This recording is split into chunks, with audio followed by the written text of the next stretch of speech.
The People of the Secret. Chapter 4, The Vehicles, the Jewish Cabbala, the Tarot, Nostradamus. Much that took place unnoticed in the 10th century became visible in the 11th, and has probably recurred ever since in harmonics, through the centuries to the present time. Perhaps events which first take place in association with conscious energies are compressed like a micro dot. Projected into time, the image covers larger and larger areas with less and less definition. One occult tradition believes that all the violence in 2,000 years of Christianity is the working out of a single act, the wounding of Malchus by Simon Peter, which abrogated the conscious script of the drama. Attempts have been made to show that the harmonics of this can be predicted when plotted on certain esoteric symbols. In something of the same way, the prophecies of Michel de Nostradamus to the year 7000 are said to be necessarily non-specific because they have to serve for recurring cycles of events which, though generically identical, take the color and the form of the various environments in which they will be actualized. In other words, if one turn of the spiral is covered, all are covered, given that the same events take different forms in different ages. Whether or not this analogy breaks down if pushed too far, it does seem possible to detect later harmonics of the events which took place in Spain in the 10th century. One such event was an attempt to classify in a coherent form all existing knowledge of the time. A secret group in Basra, who were either Sufis or scholars working directly under a Sufi master, was charged in the early 900s with bringing all existing knowledge into one coherent system. The group, known as Ikhwan el-Safa, the Faithful Brethren or the Brethren of Sincerity, completed the encyclopedia in 980 with the last of 52 treatises. Perhaps a first harmonic of this impulse can be seen in the R250s with the Novum Organum of Roger Bacon. Again in the mid-R8T century in the work of the French encyclopedists, and again today when science is making repeated and ever more despairing efforts to bring the whole of human knowledge into one unified system.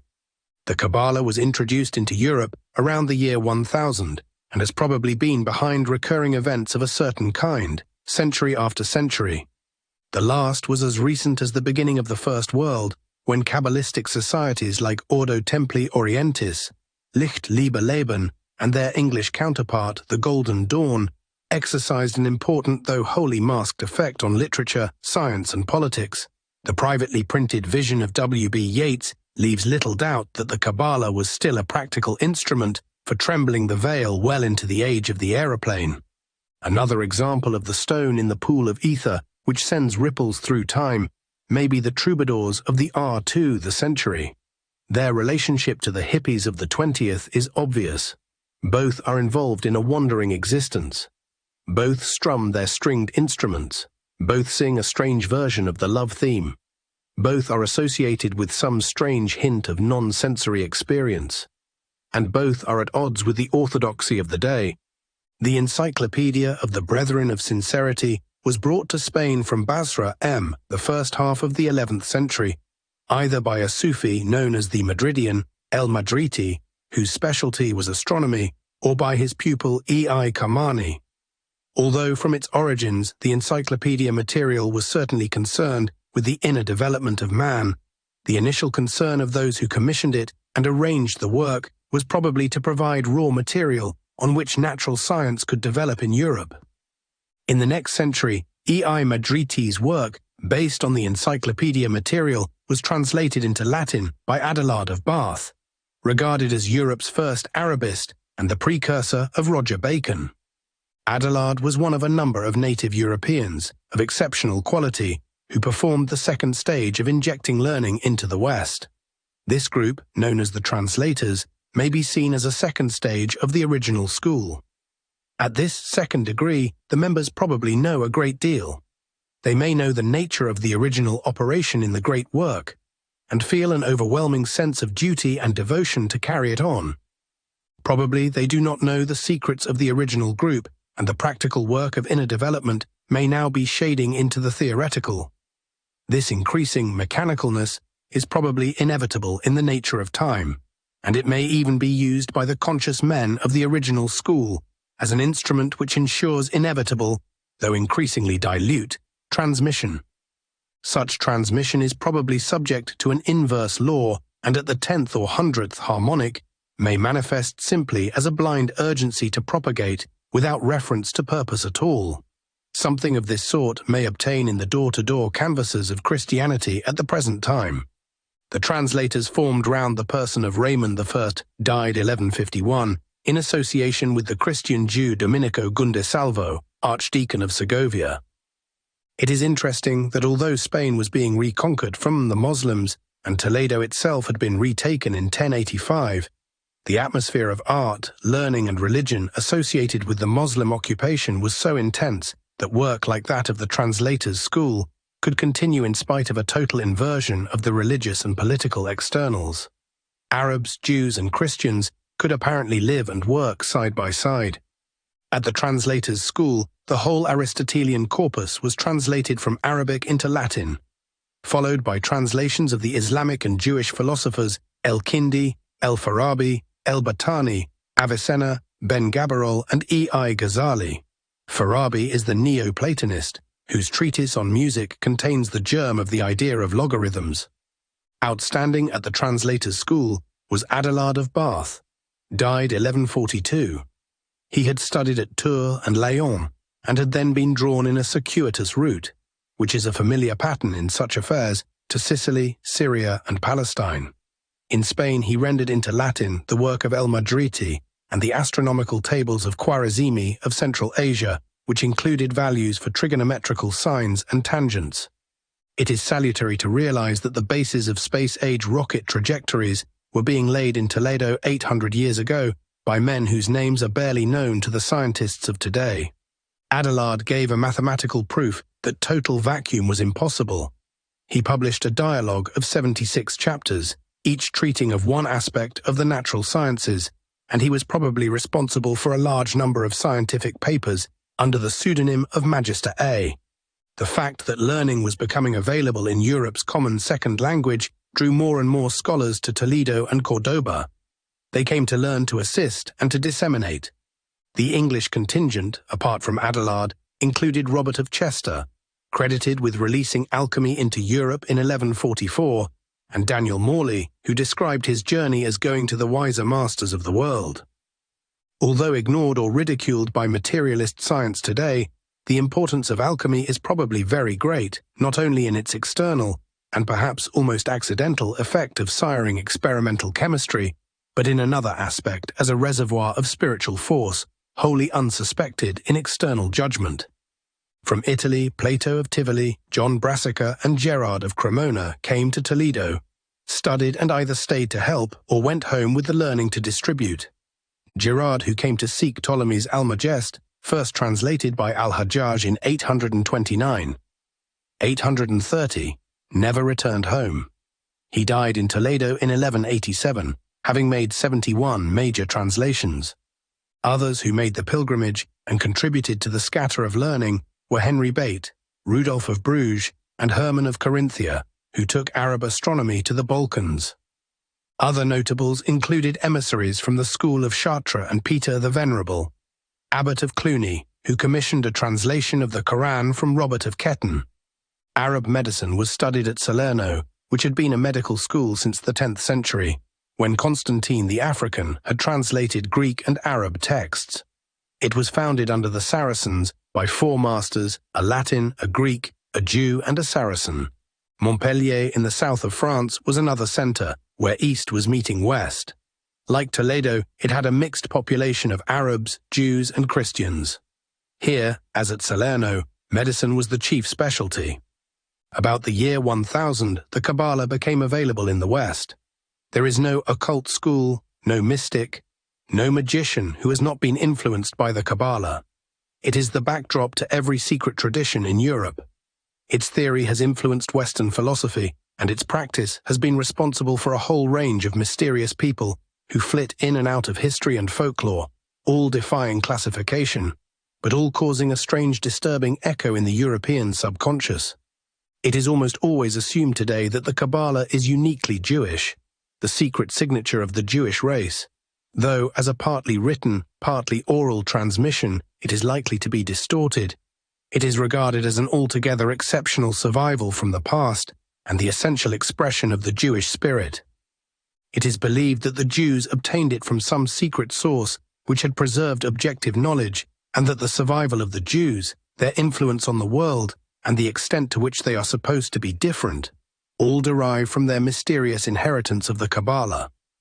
Modern Kabbalistic legend asserts that Abraham acquired a corpus of mysticism and magic from Chaldea. When he arrived in Egypt, he found that a similar but separate corpus already existed there, this deriving from the Egyptian archetype Hermes. Abraham's arrival in Egypt meant the reuniting of two separate elements in an originally integral system of mysticism and magic. Moses is held to have been an initiate of an Egyptian school which combined both traditions, and the first man to take the combined corpus into the world. Later, Moses committed to writing the relatively open and exoteric part of the combined law. This is the Pentateuch, Genesis being the most arcane of the 5 open books. The truly secret part, concerned with the nature of the universe and the practical techniques of individual evolution, remained a wholly oral tradition confined to 70 elders. Perhaps because this part includes material on the ultimate nature of matter and energy, security had to be absolute, and the elders who were admitted to the knowledge were bound by the most terrible oaths. When Jewry was subjected to further dispersion, and the cohesion of the people in a simply physical sense became increasingly difficult, the elders were faced with a grave dilemma.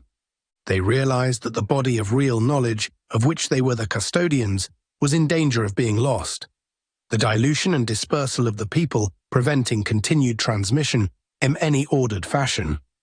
Yet to commit to writing such dangerous secrets as were contained in the combined inheritance from Chaldea and Egypt was unthinkable. This fear of objective knowledge leaking is reflected also in some texts of Chinese alchemy, where phrases occur like "Guard that there is not even a fly upon the wall while you work. For woe unto the world should the military learn the secrets of the arty." In general, success in preserving actual techniques of ancient wisdom from the profane appears to be extraordinarily high. Apart from a modern Rosicrucian legend that the supramental force, which Bulwer Lytton called vril, was used at the siege of Breda in the 17th century, post-classical history seems free of hints that ultimate secrets have been misapplied on any significant scale. The worst fears in this direction have already been realized. The military have now obtained a high order of control over the forces of nature by the back door. Nuclear energy has been obtained by pragmatic science without the agency of even a fly on an alchemist's wall. Incidentally, it is believed in some quarters that the last surviving initiate of the old Chinese order of transmission made the decision to entrust part of his knowledge to Richard Wilhelm. Jungian psychology is said to have diverted from sterile Freudianism as the result of Wilhelm's transmission to Jung. Significant passages occur in Jung's work which refer to a Chinese component in his system. It might not be too fanciful to see Wilhelm as a harmonic of Abraham. The Chaldean cell is in decline, and an attempt is made to fertilize a new cell far away by passing on an infinitely compressed microdot of objective knowledge to a suitable individual. Abraham. The Chinese cell is dying, and a similar operation is attempted. In circumstances of extreme difficulty and stress, Lao Nai Xuan opens Wilhelm's mind to the I Ching. If some version of Jungian psychology were ever by a twist of fate to become the religion of some post-Admas culture, it would perhaps contain the legend of how St. Wilhelm brought the id child out of the East, confounding the Philistine Freuds on the way. At any rate, according to modern Kabbalistic legend, the Jewish elders very reluctantly decided to commit their most treasured inheritance to writing, but to do so in such a way as to ensure, as far as was humanly possible, that it would remain unintelligible to the profane.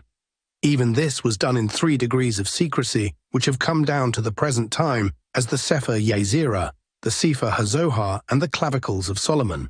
And what are these Clavicles of Solomon? According to the French Kabbalist Enel, the Clavicles of Solomon are to be identified with the trumps of the tarot pack. He says Count de Gebelin has found in the 22 major arcana the symbolism of the Egyptian mysteries, and he attributes their composition to Hermes. Certainly, on the monuments of ancient Egypt, it is possible to find depicted in hieroglyphs most of the plates of the major arcana, which justifies the opinion of Gebelin. Elsewhere, Enel says, the occult sense of the Cabbala is expressed in the keys or clavicles of Solomon, also called the keys of the tarot. Tarot or rota is an ancient Egyptian word which refers to the celestial wheels which constitute the mechanism of nature. These rotas correspond to the ophonym of the ancient Hebrews and the cherubim of the Christians. From this it would appear that the clavicles of Solomon, the most secret section of Kabbalistic lore, would have to wait for their appearance till the publication of the tarot. The Cabbala was being studied in Europe, however, from the 11th century, and the tarot is historically dated as having entered Spain and Italy in 1379. If the clavicles and the tarot had a common ancestry independent of both, there is no difficulty, and we shall see presently that this is probably the case. In passing, it might be noted that the word tarot is no more likely to have been derived from the word rota, which does not exist in Egyptian dictionaries, than from the Arabic turuk, which means ways, and has a very definite affinity with the use of the tarot pack. Such concepts do not strike the Western scientific mind felicitously. What is the Cabbala in understandable modern terms? Some of its aspects and attributes have been defined by Crowley, an instrument for interpreting symbols, whose meaning has become obscure, forgotten, or misunderstood, by establishing a necessary connection between the essence of forms, sounds, simple ideas, such as numbers, and their spiritual, moral, or intellectual equivalents. An instrument for proceeding from the known to the unknown on principles similar to those of mathematics. A system of criteria by which the truth of correspondences may be tested with a view to criticizing new discoveries in the light of their coherence with the whole body of truth. Perhaps the Cabbala could most crudely be regarded as a cross-section plan of the universe from the absolute, Ein Sof, down to, and perhaps sideways from, the level of man, or as a cross-section of the body of God, showing energy flows within it and the connections which exist, or may be made, between various terminals. The Cabbala sees the matter of the Absolute as filling the universe, and the Absolute for his own reasons projecting this universe from his own noumenal nature. The first such projection or emanation contains a number of others within it. Each of these in turn emanates from the one before and includes subsequent emanations within itself, thus giving rise to all the principles or gradations of energy in the manifested universe. These rays or sephirot are connected to each other by paths annotated by the letters of the Hebrew alphabet. The trumps of the tarot pack also identify these paths. Given a knowledge of these energy levels and their lateral connections, a man may, beginning from his own level, ascend the whole diagram, identifying with and acquiring the properties of each, so retracing the road along which he was projected from the Ein Sof. Since the Cabbala became available in the West, an immense amount of intellectual effort and spiritual aspiration has gone into understanding and applying its principles. About most of it there is, however, a suggestion that something is not quite right. Either some key is missing or the corpus has been corrupted in transmission. Much Kabbalistic writing and interpretation suggests improvisation. Conclusions are reserved and tentative. Although writers sense the perfection of the whole philosophical machine, they are aware that square pegs, here and there, obstinately decline to fit round holes. Is the Kabbalistic corpus known to the West in some way corrupt?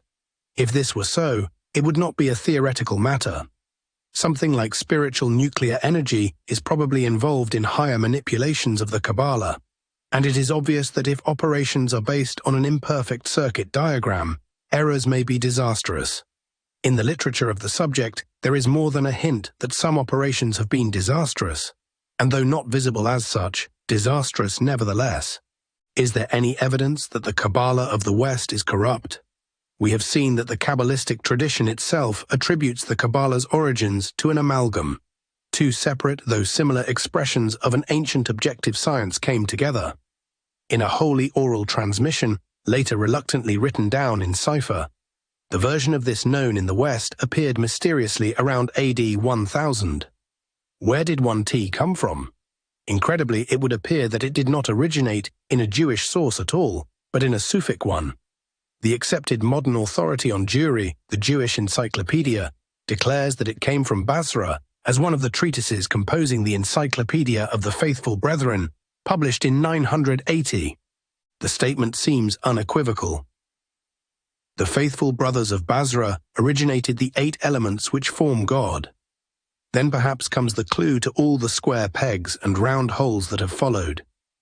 Changed by a Jewish philosopher in the middle of the 11th century into 10. A present-day Sufi sheikh is even more explicit. The Cabbala came from the region of the Faithful Brothers to 2 places, Italy and Spain. Its system of word manipulation may be derived from parallel and ancient Jewish teaching, but it is founded upon Arabic grammar. There is no doubt that the Arab study of grammar and the meaning of words is at the base of the usage of words in the Cabbala for mystical purposes. The Sufis and the Brethren had produced what they considered to be the most ancient teaching, the secret law of fulfillment and power, and handed it to the Arabized Jews. The Jewish Kabbalists adapted this teaching to contemporary Jewish thinking, and the Cabbala of the Arabs became the Cabbala of the Jews and later of the Christians.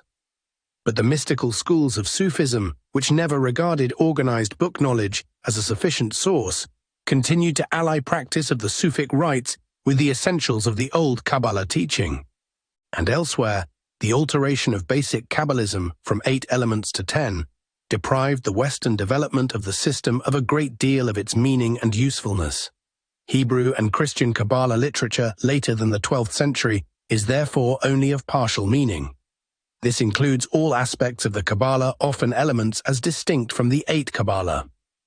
In this matter of the relation between forces and sounds as represented by alphabets and grammar, the observations of the learned Kabbalist Enel are interesting. The Kabbalists, he says, teach that the signs of sacred alphabets are the images of the creative forces of the cosmos. Watan, the Adamic language, was based on this principle. This survives in principle in Aramaic, which is in complete harmony with the laws governing the universe. Parts of the Old Testament and the Talmud were written in Aramaic, and the language in its Eastern and Syriac branches was largely superseded by Arabic. The link between an original language preserving correspondence with natural forces and both the Semitic and Arab later transmissions is therefore indicated. If then a knowledgeable resynthesis of this ancient wisdom was made by the Basra encyclopedists in 980 and fed into Europe through El-Madriti and Solomon ben Gabirol, Avicebron, how did this become altered within a century so that it was deprived of a great deal of its meaning and usefulness? Who altered it and why? Did it happen because somebody thought he knew better? Or did it arise by accident in endless transcriptions? Or did someone fear that too much has been given out and strive to contain the danger by deliberate falsification? The nature of the alteration was the addition of 2 elements to the original. This hardly looks like an error in transcription. Yet the nature of the alteration as such as to prevent the machine being employed in its entirety. Examples of post-publication panic are not unknown in the literature of alchemy, and it would seem likely that a Jewish source, perhaps from a partial understanding as well as a sense of security, invented the Cabbala of 10 elements as a blind to draw attention away from the potentialities of the 8. The falsification may involve 4 trumps of the tarot, nose 14, 15, 16, and 20. Idries Shah says number 14 has been wrongly portrayed and interpreted. Enel notes that the Egyptian number 14 is the solar genius. In the medieval, it is temperance. Number 15, according to Shah, has also been wrongly portrayed and interpreted. Enel notes that number 15 in the Egyptian is Typhon and the devil in the medieval version. Number 16, according to Shah, is a classic example of a word being misunderstood. Enel, however, has no misgivings about this, and gives the tower struck by lightning for both the Egyptian and the medieval. Num 20, according to Shah, is wrongly emphasized.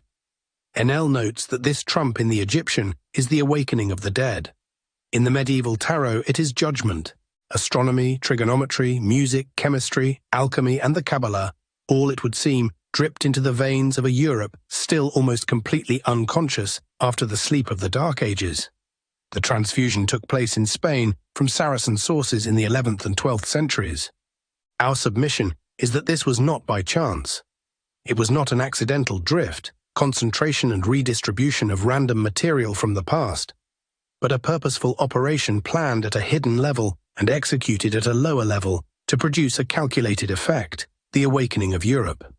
It would seem that the agents were of many degrees of awareness. They ranged from conscious men of an original school, through initiates of lesser degree, down to men chiefly impelled by the hunger for scholarship, but having nevertheless some knowledge of the great work. At the outermost perimeter, there were scribes and copyists performing their role mechanically, but all, whatever their degree of awareness, serving a purpose whether they glimpsed it or not. At ordinary historical level, the contribution of the Arabs to the awakening of Europe is undoubted, and it is now increasingly exciting scholars. But the attribution of the whole operation to schools of men possessing some kind of consciousness in advance of the ordinary humankind is regarded as either unproved or as pure fantasy. The idealistic interpretation cannot of course be proved. Proof depends on fact, and facts define themselves as the only admissible data. If some variety of data beyond fact is postulated, this can never be shown in terms of fact. Yet the analogy of this ring-pass knot of fact and supra-fact is freely admitted in human experience. The effect of Beethoven's Fifth is admitted to be a reality, though it cannot be demonstrated with a thermometer. In the absence of some subjective experience which validates the noumenal as a reality, the only support for a supracausal theory of history must lie in analogy. Support for the analogy may be possible if it can be shown that fact is consistently amenable, and most plausibly amenable, to a hypothesis of higher causation. This is something like the psychological method of P.D. Ouspensky. It is as far as fact can be pushed towards transcending itself. Suppose, for example, that consciousness is two-dimensional and can record only what takes place on the surface of a sheet of paper. Within this flat-land universe, certain phenomena are regularly recorded. To begin, a point suddenly appears. This point changes to a circle whose diameter gradually increases up to a certain limit. This activity, whatever it may be, now rests. The circle remains the same, but its color changes, apparently arbitrarily. If these phenomena occur regularly and are carefully enough recorded, flatland observers will be able to predict the whole sequence as a series of facts occurring in time. One of the predictions will be that the mysterious circle, after a time, grows smaller and finally becomes a point and vanishes. In terms of flatland consciousness, there is no more to explain. Fact is wholly incapable of rising to the noumenal level, which, in this case, would be a colored pencil pushing through the paper. Developmental schools are pencils piercing the pages of history. Their existence cannot be shown in terms of pages. It can only be experienced in terms of pencils. But if it is seen that the idea of pencil gives consistently a more satisfactory explanation of the holes that keep appearing in pages, even flatland consciousness may begin to feel that the hypothesis moves from possibility to probability. And this, perhaps, is as far as any proof of a higher motivation of the historical process can be taken. The reader can only be shown the series of holes which appear in pages and left to consider whether they are not most plausibly explained by pencils. Even those amenable to this sort of approach have objected to the identification of the one-up dimension with school of the Sufic tradition. They point out that much of the Iberian population is in any case concerned with material which is not specifically Sufic at all, being largely Greek and Egyptian. To this, it can only be replied that much Greek, Egyptian, and Neoplatonic material is held by Sufi schools to be in true alignment with the developmental needs of mankind. Sufic schools of the Directorate will use material from any source, artistic, scientific, religious, or secular, which lies on the optimum line of man's possible evolution. An idea which is conveyed in the Sufic teaching aphorism, "Pears do not grow only in Samarkand,